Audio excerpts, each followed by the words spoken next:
For God's sake, give more power to the people.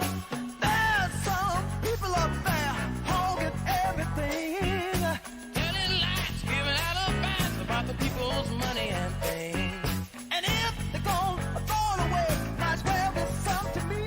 Yeah, they've seen and heard of, but never had misery. There are some people who are starving to death.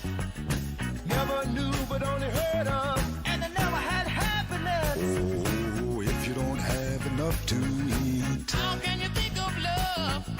You don't have time to care. So's crime you're guilty of. Oh yeah. For God's sake, give more power to the people. Yes. And welcome to Heal DC. This is Joni, and we are going to be celebrating To Heal DC's 34th anniversary on WPFW starting March 23rd, 1992. And during this time, we were fighting to keep DC General Hospital open. So we're going to start it off with Lucy Murphy. Welcome, Lucy. Hey, Joni, we must keep the hospital open, keep the public hospital open. We must keep the hospital open, keep the public hospital open. DC General, DC General, keep the public hospital open. Doo-doo. DC General, DC General, keep the public hospital open. We are gonna win with healthcare now. We are gonna win with healthcare now. We are gonna win with healthcare now. We are gonna win with healthcare now. We are winning, we are winning, ho ho. We are gonna win with healthcare now. We are winning, we are winning, ho ho. We are gonna win with healthcare now. Are you happy with your HMO? Are you happy with your HMO? Are you happy with your HMO? Are you happy with your HMO? Are you happy? Are you happy? Are you happy with your HMO? Are you happy? Are you happy? Are you happy with your HMO? And that is the Health Care Now Stomp. Back to Thank you, you. Joni. Thank you, Lucy. We're so happy to hear that song. And I am also thrilled to introduce the original host of To Heal DC, none other than my dear friend, Michelle Tinling Clemens. Michelle and I started this show again in 1992, and Michelle and Lucy are going to be staying with us for the hour. We're going to be celebrating our past, our present, and our future with some young people. Welcome, Michelle. We want to also give a thanks to Tom Porter, who brought us on the air so many decades ago. We're not going to have time to talk about everything we've done these last 34 years, but we're definitely going to be focusing the first half on healthcare. So welcome, Michelle. Good morning. Good morning, everybody. And I hadn't realized, I mean, I know 34 years sounds like a big number, but then I heard this morning that this was Democracy Now!'s 30th anniversary. And I was remembering all of the things that have transpired in that time. We have been engaged in a lot of struggles, and I was really glad I'd forgotten, but I should have remembered that Lucy picked up on the importance of the public hospital because DC General was our only public hospital. And it was critical to the functioning of healthcare in the district because I learned during that period that most doctors from all hospitals got their training in emergency medicine at DC General. I mean, there's a lot of, and there are a lot of people who are listening probably who weren't around then and didn't understand those struggles going on. But what I didn't understand, although I think Joni had a better understanding, is that the attack on public hospitals wasn't just in DC, it was nationwide. It was Absolutely. a deliberate undermining of the public health infrastructure of this country, which had been responsible for so many benefits that we had fought for. Well, not in my lifetime, but we had fought for and only won in the 20th century. Mm. So this there was a very important institution, and it was part of the administration's effort to undermine public health in the district as part of the Mm. nationwide Yeah, and beginning. it wasn't just one administration. It went on for many, many years. I can remember back in the 1980s when they started the fight to keep DC General open to closed. And of course, that was the powers that be that finally did shut it down, despite the huge organizing that many of us did. So again, Michelle is going to stay with me, as is Lucy. The first part of the show, we're going to be talking about what's happening now, particularly with east of the river with regards to a hospital. Later on in the show, the last segment, we'll be talking a little bit more about the future with young people. We're going to be having Frankie with Harriet's Wildest Dreams and Free DC. But with that said, let's jump right into our first segment. We are thrilled to welcome Ambrose Elaine Jr. Ambrose, good morning. Good Hopefully, morning, Joni. Good morning and happy 34th birthday. Thank you, thank and you. yes, and I'm happy to have Ambrose on for many reasons. But one reason is that for years, To Heal DC used to come on right after Ambrose's dad, Ambrose Elaine Sr. So we're thinking of him today too. Well, Uh, Joni, my father was on WPFW for 35 years, and you had just celebrated your 34th year. Yes, yes, yes. Taken in. So your dad, of course, was a big inspiration to me and to many others. So we're thrilled you can join us because you're playing a major role now with what's happening east of the river. But let me also welcome Dr. Edwin Chapman. Good morning, Dr. Chapman. Good morning, Joni. Good morning, And Ambrose. Good morning, Michelle. Hey, and of course, Dr. Chapman as well has been a giant in recent years in fighting around healthcare issues. You hear him often with us on the air and with Roach Brown and Ambrose. So welcome, Dr. Chapman, and I think Dr. Corder is also joining us. she's Yes, here. good morning. Good morning, Dr. Marilyn Corder, and uh, just tell the listeners in a sentence who you are. You're a pediatrician, but you work for many years with at United Medical Center. Well, first of all, thank you and congratulations again. But I have to start that I was born and raised in Ward 8 and went to school for 12 years in Southeast. So that's where my beginnings. And I remember when the hospital was built, it was called K Fritz when I was a little child. Mm. Fast forward, I'm a pediatrician, went to Howard Medical School, trained at Greater Southeast and DC General, great training. And I just want everyone out there to know that, yes, I'm a pediatrician of 4 decades, and my heart is still in Ward 7 and in Ward 8. I was on staff at then called United Medical Center, and I was chief of the nursery for 10 years. And then I was chosen to be chief of staff, overseeing over 300 doctors who had privileges there at United Medical Center. And we worked hard. We kept that hospital not Can only, you hear me? yes, I can hear you.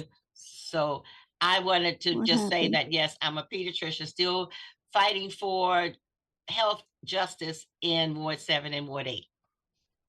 Yes, and we're thrilled to have you on. We're going to talk a little bit about what happened in the fight to keep United Medical Center open, but then we're going to jump right in to what's happening now in Ward 8 with regards to Cedar Hill Hospital.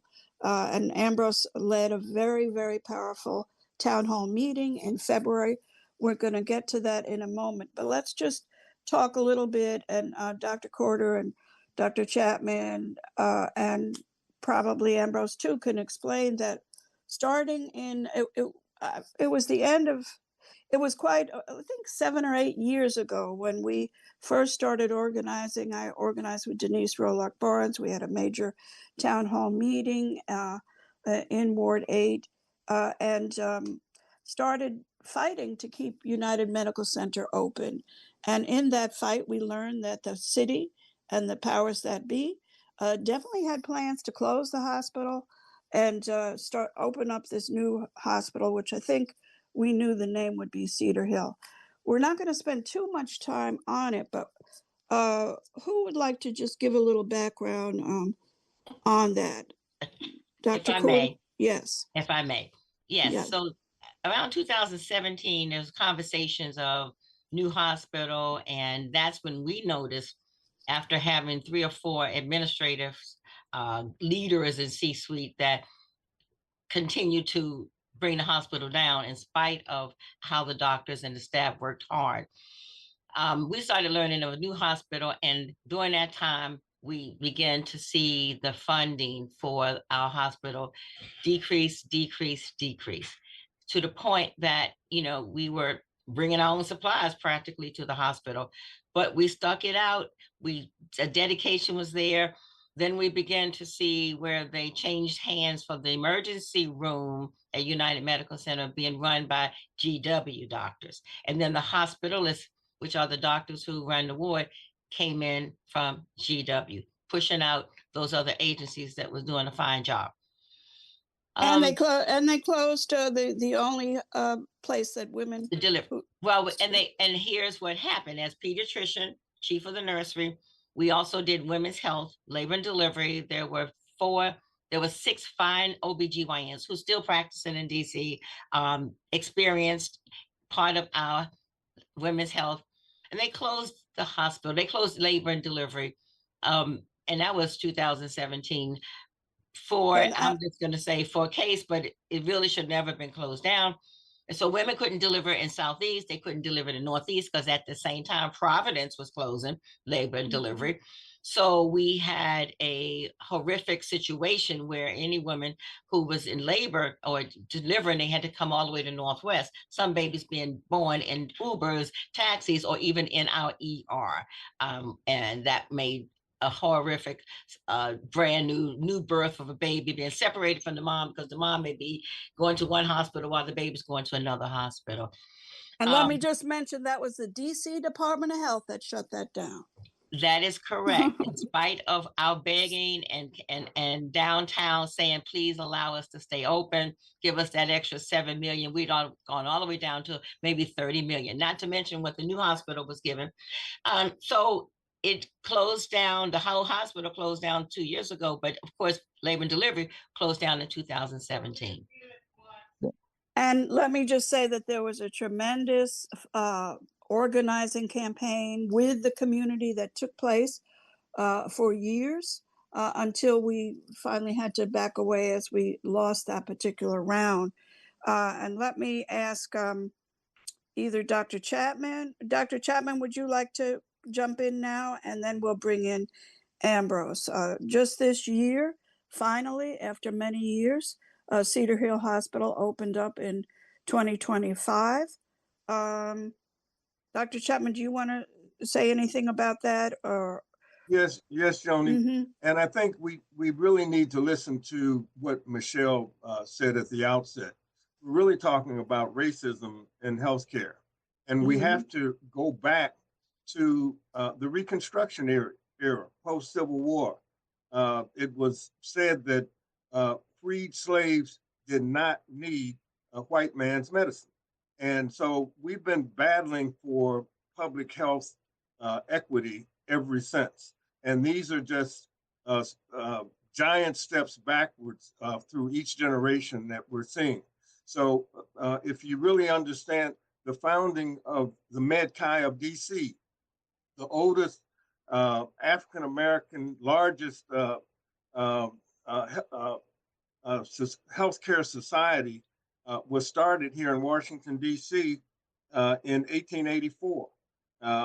That's 142 years ago. So we just celebrated our anniversary on April 21st as well. So there's contiguity in all of what we're talking about. And when we talk about DC General Hospital was founded in 1945. It was old Gallinger Hospital.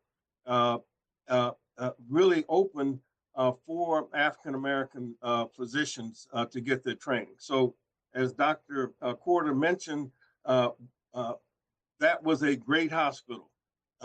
We learned more there in one night than you could experience and practice for the last 50 years because of the quality of the experience there. So we're really looking at a history of orchestrated racism in healthcare.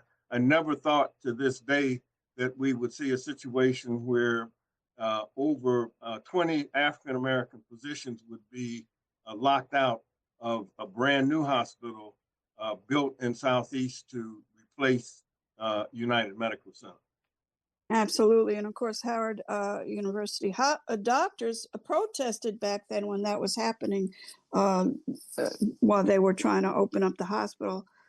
I want to also mention that Michelle and I, when we started this show, we worked very closely. In fact, it was because of someone named Dr. Jesse Barber, who was very much involved with the social justice in healthcare, encouraged us to start this radio show. Dr. Barber worked for many years at Howard, but he was also very active in the community, worked with MedChi, as Dr. Chapman just mentioned, MedChi. And we also work closely with Dr. Paul Corneli, who Dr. Barber, that was Dr. Barber's person that he looked up to and was trained by. And he was also someone who trained me when I was very young. Dr. Paul Corneli is another hero in the fight for universal health care in this country. So we're proud that the show started with those two giants. So we're going to jump into the present now. Ambrose Eileen Jr. had a very powerful town hall meeting. I think it was February 25th in Southeast. So I'm going to let Ambrose jump in, and Michelle can also mention what it was. A very, very powerful town hall, very instructive, and we want to congratulate Ambrose for the very excellent town hall. Well, thank you, Joni, and that reflects the work of the Health Alliance Network that I'm a founder and the chair, and we've been doing healthcare advocacy in DC, particularly east of the river, for now 13 years. And so we're the largest community-based health advocacy and policy group in the district. And so we not only do we fight for Cedar Hill Hospital, for the creation of Cedar Hill Hospital, but we also fought that it should be a level 3 trauma center. And what does that mean? That means that this hospital, we have several level 1 and level 2 trauma hospitals in DC. A level 3 trauma hospital can handle just about any kind of trauma with the exception of brain surgery and heart transplants. But it can handle basic gunshot wounds, basic knife wounds, acts of violence, and anything else that requires an emergency room. And so what we have gotten is far less than that from the operators, UHS, GW, and MFA. And I have to say this, Joni. Uh, my father taught me the 6 Ps. Prior planning prevents piss poor performance. And I have to say that this government, under the leadership of Wayne Turnage, has failed residents east of the river in providing what the mayor called a stellar integrated healthcare system. They said that when they opened the hospital, when they cut the ribbon, but everything since that time has been far less than that. And we have had a very difficult time trying to navigate the deficiencies that are at Cedar Hill right now and how those deficiencies have impacted the health outcomes for residents east of the river. Yeah, Absolutely. Hmm. If I could just add, I mean, I participated in a lot of those planning sessions that we had out at UMC. And I can remember the community consistently saying, fighting for the trauma, sorry, the level 3 trauma center, but also talking about all of the other needs that we had out there, the need for kidney specialists and liver specialists, trying to address all of the ailments that we knew were massive over east of the river. But what we got is what we in the community are calling just a glorified urgent care center. It's If not an if emergency room. It's yeah. not a fully functioning hospital, and it's more than what we deserve. And it's really not a functioning urgent care center at times either. And let me just add, as we're talking about this history, let me add that Michelle and I actually started working with an organization that we then called Heal DC back in the mid 80s. And we were addressing many of these similar issues until we decided to launch it into a radio show. So these struggles have been going on, for quite some time in this city. And I can always remember Dr. Michael Young, who was an outstanding neonatologist at DC General. Hopefully, she'll join us around Mother's Day this year. And she stood up and warned everyone when they were about to close DC General that 25 or 30 years from now, we will be still mourning about the loss of DC General. And I must say, there's never been any study from the so-called from the city the impact of the closure of DC General. So let's continue though into the present. Ambrose, share with us what you envision should come next. What's the next chapter in this fight around Cedar Hill and the fight for a decent hospital east of the river? I may also add that there are problems with our hospitals in throughout DC. So it's not only east of the river, but east of the river is taking a pretty hard hit. Well, But Ambrose, what? part of the problem, Joni, is that the district has closed 7 hospitals since 19 since they started before DC General. And this is the first hospital to so-called replace that loss. And as we're hearing, this is not a replacement. This is another racist insult to the people east of the river who deserve far better than they've gotten. Absolutely. So Ambrose, tell us about what you envision are the next steps in this fight. So this can take two tracks. The first track is whether or not there needs to be a reset button that we push. And what I mean by that is getting back to the drawing board, getting back to the table, to be able to include the community doctors from United Medical Center and from Howard University, to be able to establish a pipeline for nurses from Trinity University and UDC, also to be able to incorporate voices from Black physicians and Black health advocates on the board of directors. There are 32 members of the board. There are only 4 slotted for doctors and community activists. And then the MEC, which is the body of chairs of the various departments at the hospital, which reside in MFA and at GW. We need to open that back up, and we need to have Black doctors and Black physicians that are on that MEC, at least 40%. There needs to be a reset button. If there's not going to be a reset button, then the district needs to look at whether or not GW and UHS broke the contract with the District of Columbia. And if they did, if the Attorney General would weigh in on this matter and actually look at whether or not the contract was broken, then maybe we need to go in another direction.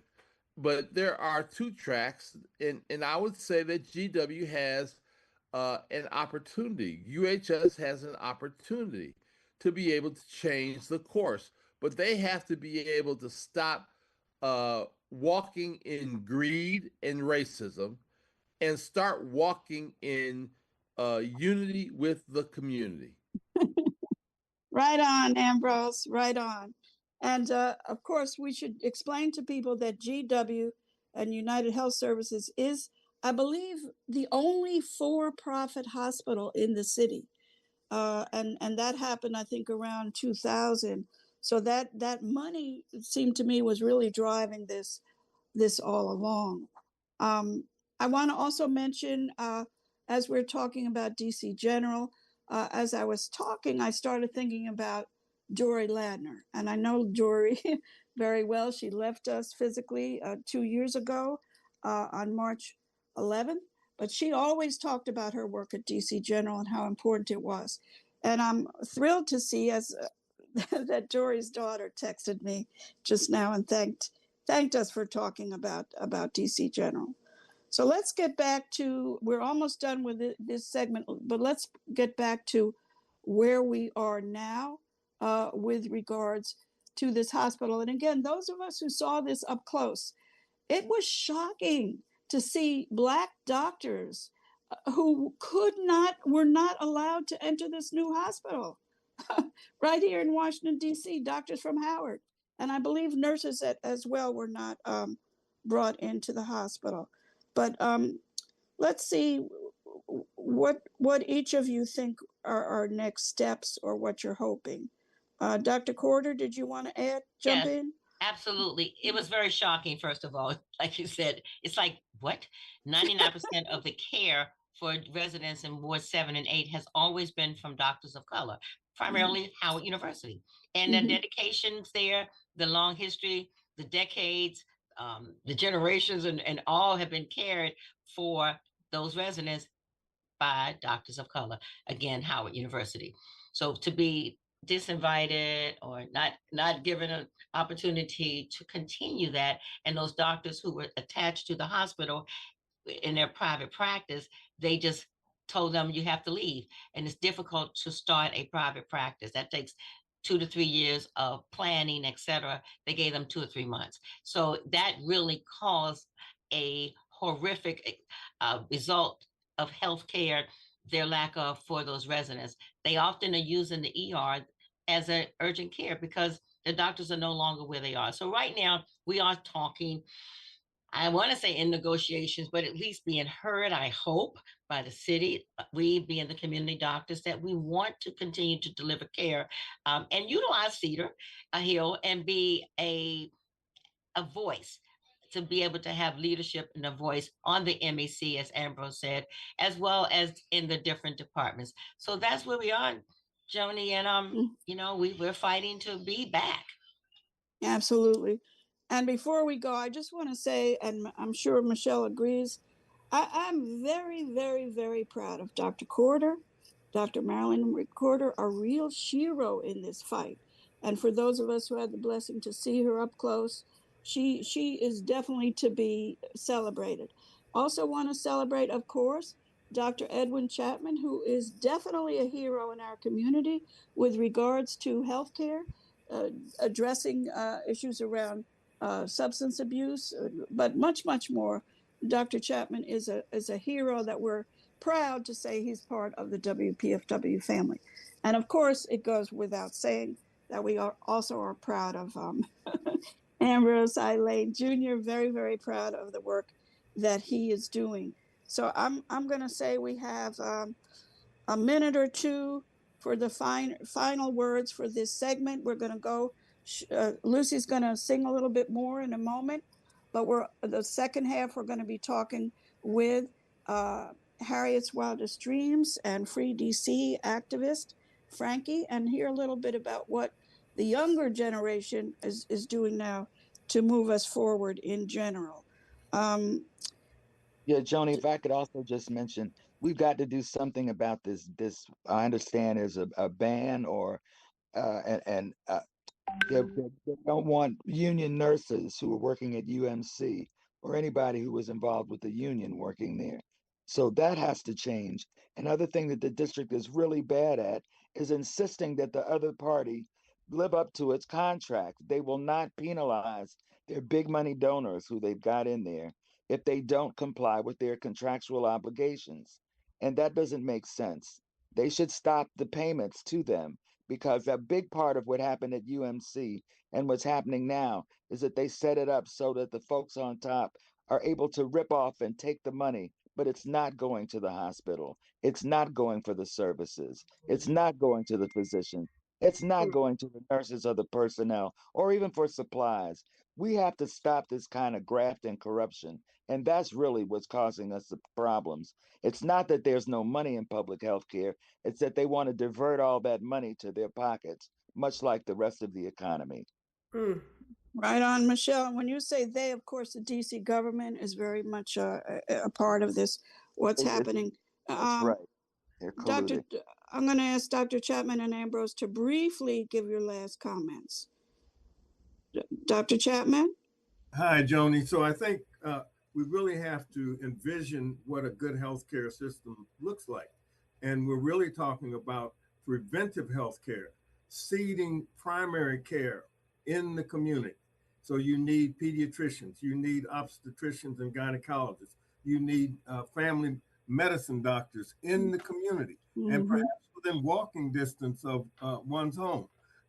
Access to care. We're talking about the social determinants of health. And part of that process is the fact that 80% of health outcomes are related to things that happen outside of the hospital. So we need to bring the churches and non-government organizations in the community to work as a healthcare family. When we talk about a village, that is the village. We need the churches involved as well. Absolutely, Dr. Edwin Chapman. We're very thankful and proud of you. Ambrose, you have a few seconds. Yes. And you can listen to Ambrose today at 5 p.m. every Monday. And we don't, if we had 3 hours, that would not be enough time Right. to talk about the issues around Cedar Hill and the healthcare system in DC. The DC government has been a facilitator of what Michelle just talked about. That's a right. facilitator for the hospital corporations to basically uh, uh, fill their pockets at the expense of residents, at the expense of the people. And we have to do something different. There is now a mayoral contest. We have to change course right now as we prepare for a new mayor coming in. And so that's on our radar as well, Joni. Yes, absolutely. Ambrose, thank you for everything you're doing. And again, stay tuned for Ambrose today at 5 p.m. to the east. I'm sorry we have to rush. We don't have too much time, but Lucy's going to take us out right now with a little bit more music. And hopefully we have Frankie. If Frankie's not on, somebody let me know. But we're going to hear from Frankie with Harriet's Wildest Dreams and Free DC. But Lucy, take it We away. must keep the hospital open, keep the public hospital open. We must keep the hospital open, keep the public hospital open. DC General, DC General, keep the public hospital open. DC General, DC General, ho ho, keep the public hospital open.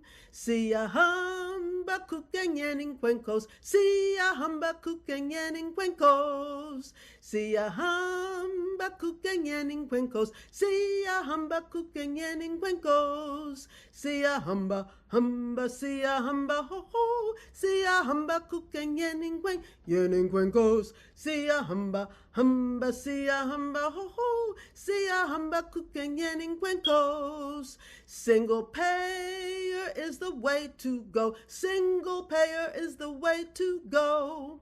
Single payer is the way to go. Single payer is the way to go. Single payer, single payer.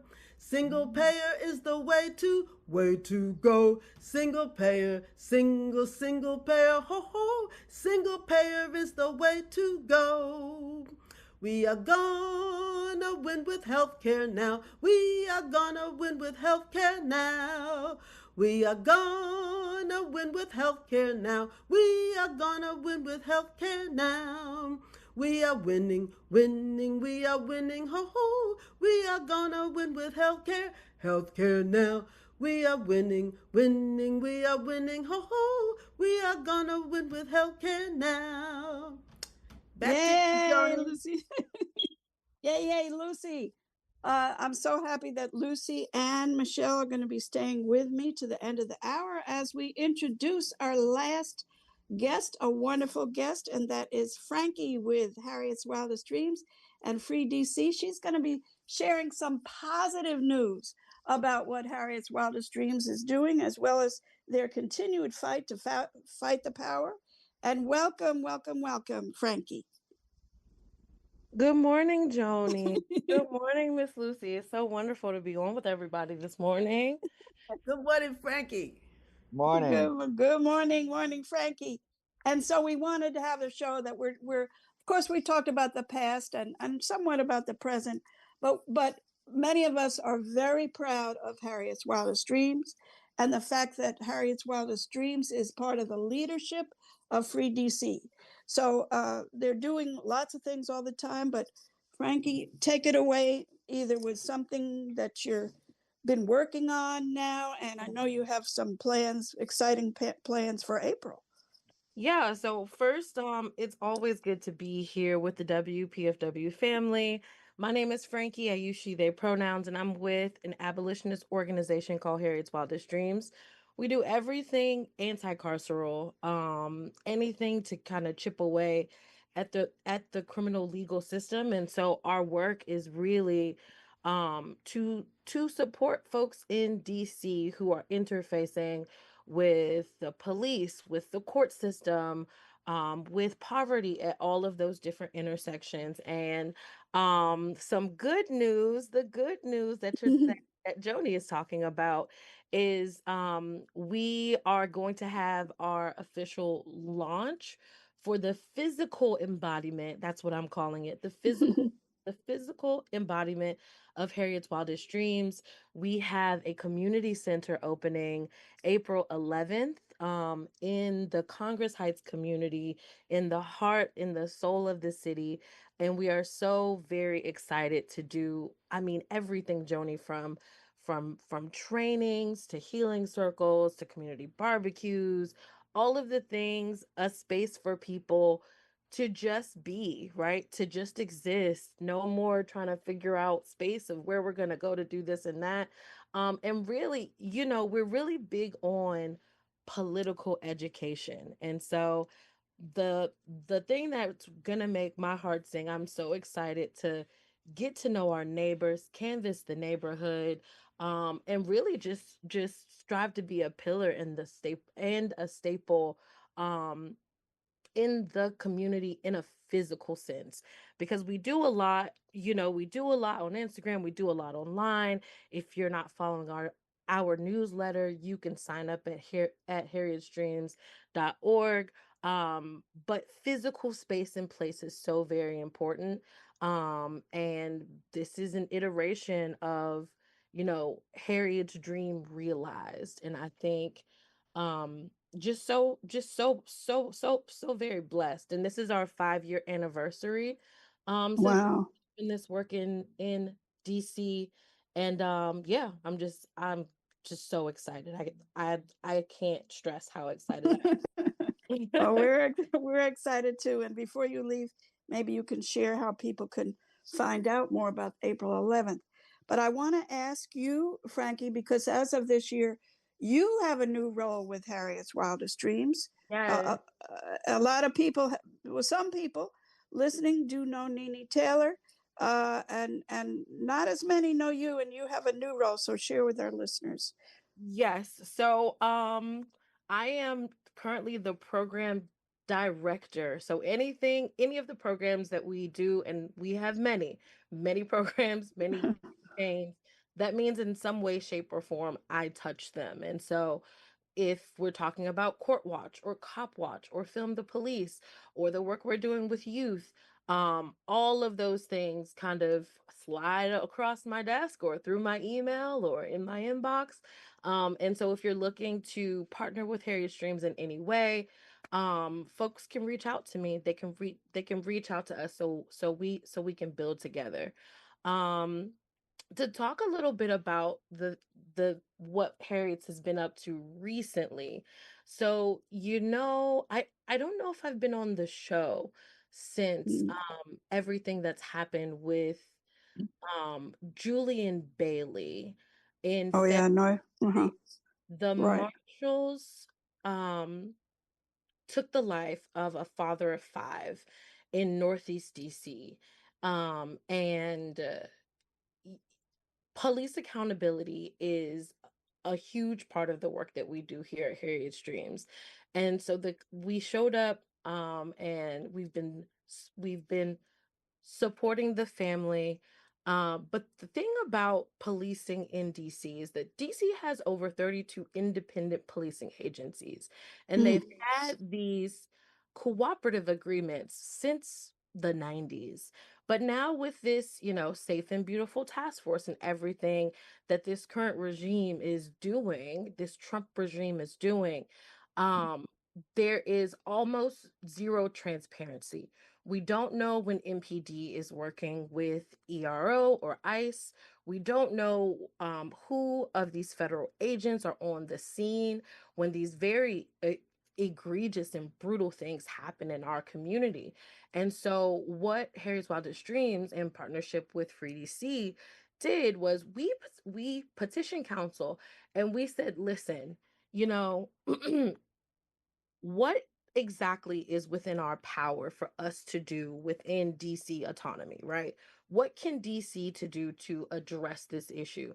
And so Robert White, along with seven other council members, co-introduced a bill that would make it so that anytime any other federal law enforcement is on site with MPD, that has to be captured in the police report. It has to be captured in the Gernstein.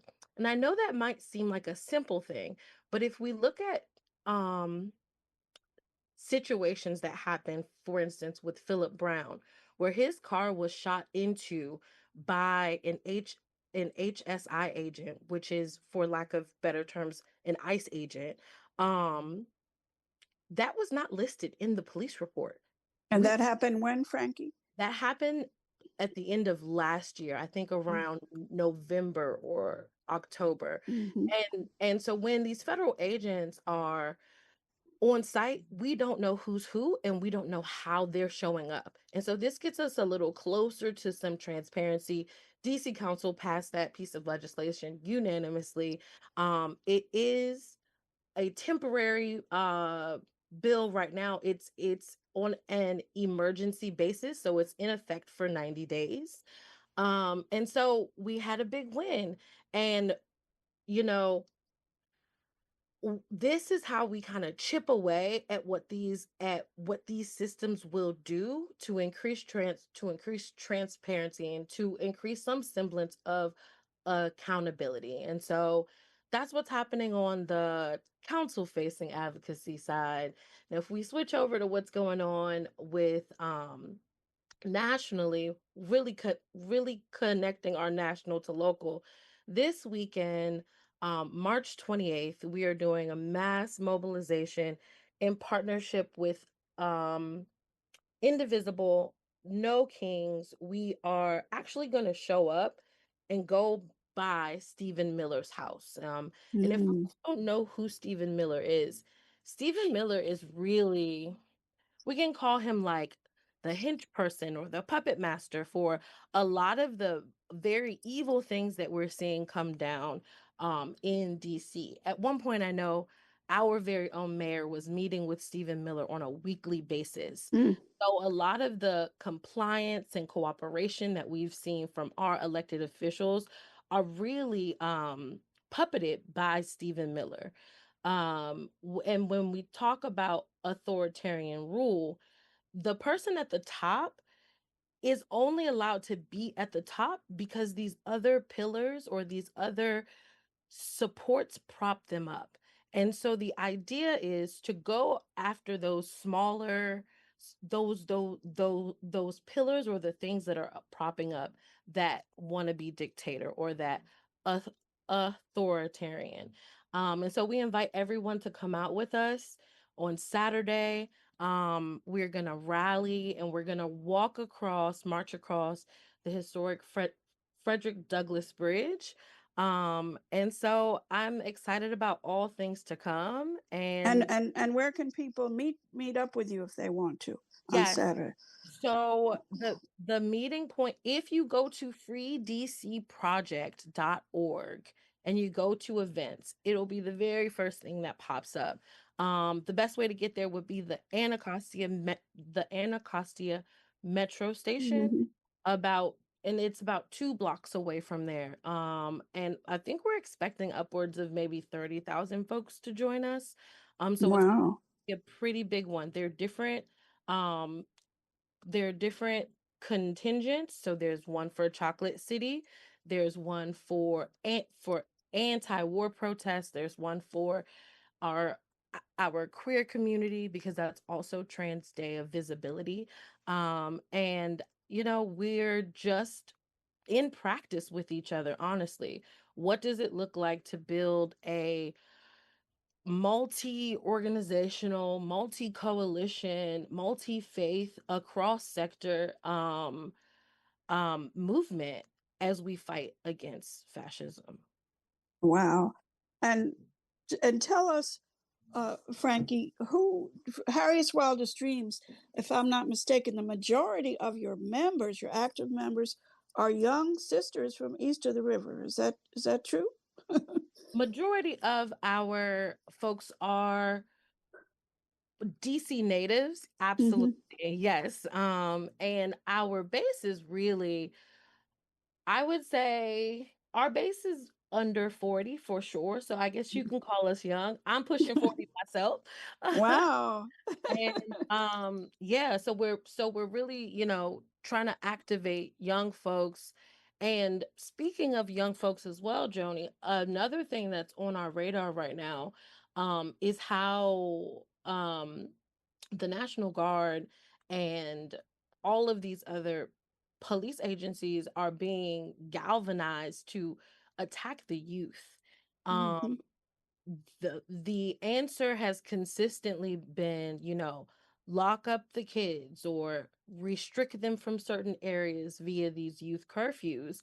And it's proven time and time again that more punitive measures don't really get to the root of what the issue is. They can have every single curfew throughout the entire city. Where is there for the youth to go?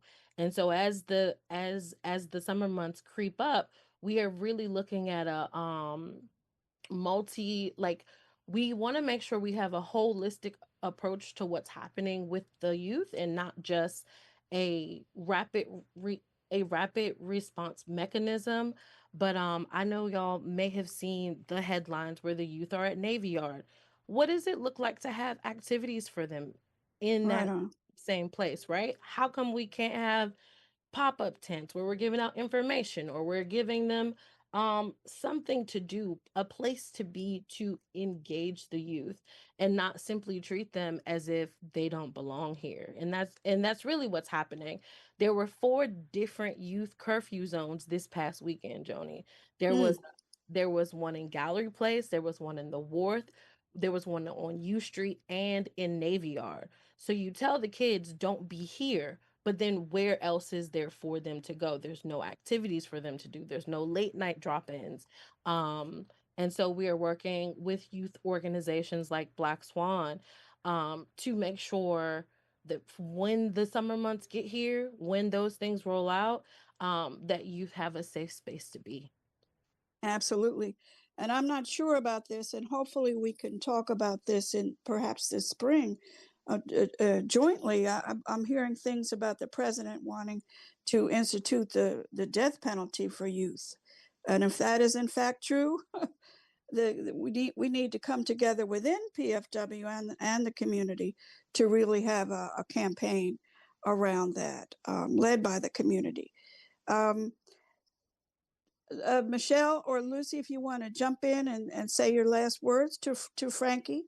Um, and Frankie, you can share again how people can stay in touch with you, Harriet's Wildest Dreams, and anything else you'd like to say. But Michelle? Yeah, I just like to say thank you, Frankie. Thank you for being here, and thank you for picking up the abolitionist banner, because I think that we really have to think more holistically and historically about what it is we want. And what we want is the abolition of the abuse and the oppression and repression, that it just keeps taking different forms. And we have to keep re-educating ourselves and go back through the pain of past repressions and oppression to really understand that what we're after is the whole hog. We're tired of things piecemeal. We need to have abolition, abolition of the carceral state. Let's start with that. Abolition of this criminal enterprise that the government is currently operating, calling it a government, and the abolition of the attacks on the people who make this place, who make this history, who make it work. So Yes. thank you for keeping up the holding up the banner. And Lucy, do you have a final comment? Just that Frankie is my leader. I look forward to singing more revolutionary songs with her. And actually, I look forward to singing more revolutionary songs with all the musical people on this broadcast. Yes, yes. Yes, and Frankie was going to sing a song, but we didn't get it together. So that would be great to have Frankie and other people, Lucy joining in on the song. Frankie, let people know again how to reach out to you or to Harriet's Wildest Dreams, Free DC. Yes, everything that Miss Michelle and Miss Lucy have said has rung so true for me. It we do this work on the shoulders of giants, right? It's because of our ancestors that laid the blueprint for us to be here and pick up this mantle. And so if you want to get involved with Harriet's Wildest Dreams, you can find us at harrietsdreams.org.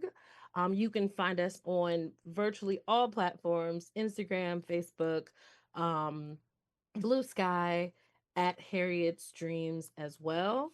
And we have an info session the second Thursday of every month.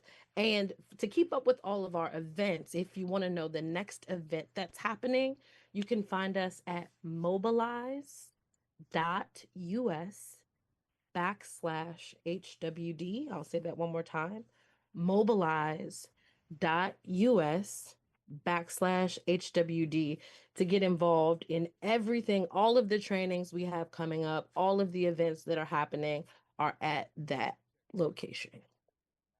Absolutely. And Frankie, thank you so much. And listeners, you may be hearing more from Frankie in the near future, but we'll wait till that is officially announced. But you are always welcome here with us, Frankie. I want to thank everybody, Lucy, Michelle, and the rest of the people who are on with us today. Again, this is what is it, Michelle? Our 34th anniversary of this show, To Heal DC. We were an organization, Heal DC, before we started the show, and we're happy to be continuing the fight and also collaborating with young people and much, much more. I want to thank our engineer for today, Robert. I want to thank Mari. I want to thank Chuck Hicks, who's been the co-host for many years as well. And we're going to go out very quickly with a little snippet about the history of International Women's Day. It is this week. Okay, can we hear that clip? Today, this week is the historical time when in New York City there was the Triangle Shirtwaist Fire on Wednesday, March 25th. So, Robert, if you can play a little bit of the International Women's Day clip.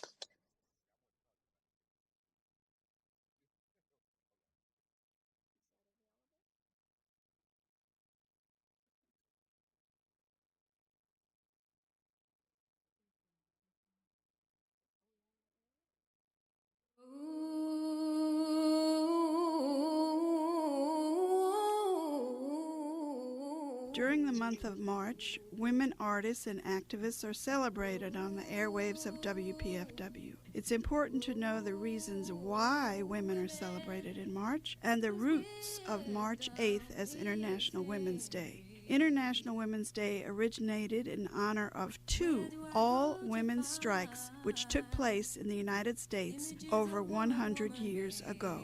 During the 1800s, many all-women strikes were organized by women in the tailoring trades demanding better working conditions and shorter hours. One major strike took place on March 8, 1857, when garment workers in New York City marched and picketed for improved working conditions, a 10-hour day, and equal rights for women.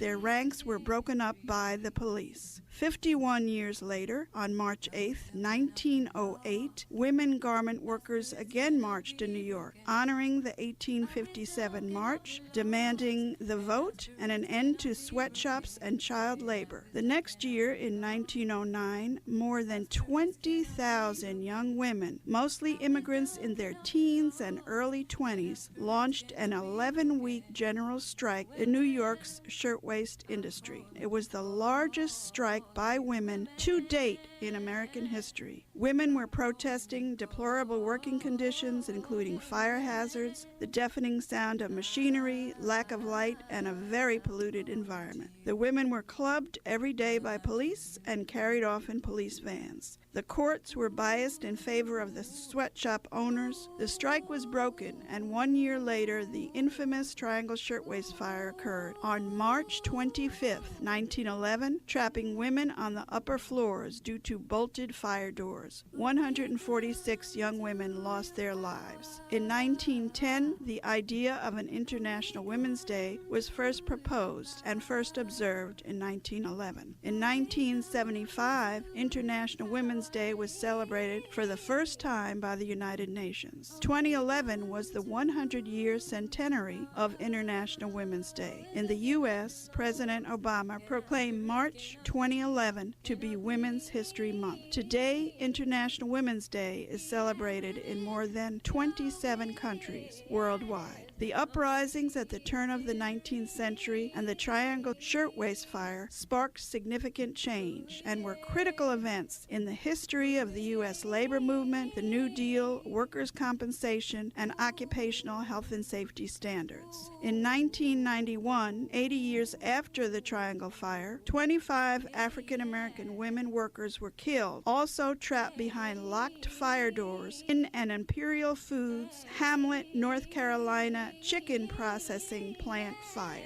Walmart has been sued in recent years for routinely locking shift workers in their stores to, quote, prevent theft. As we celebrate March and Women's Month, let's take inspiration from the tens of thousands of militant women out in the streets more than 100 years ago. Don't mourn.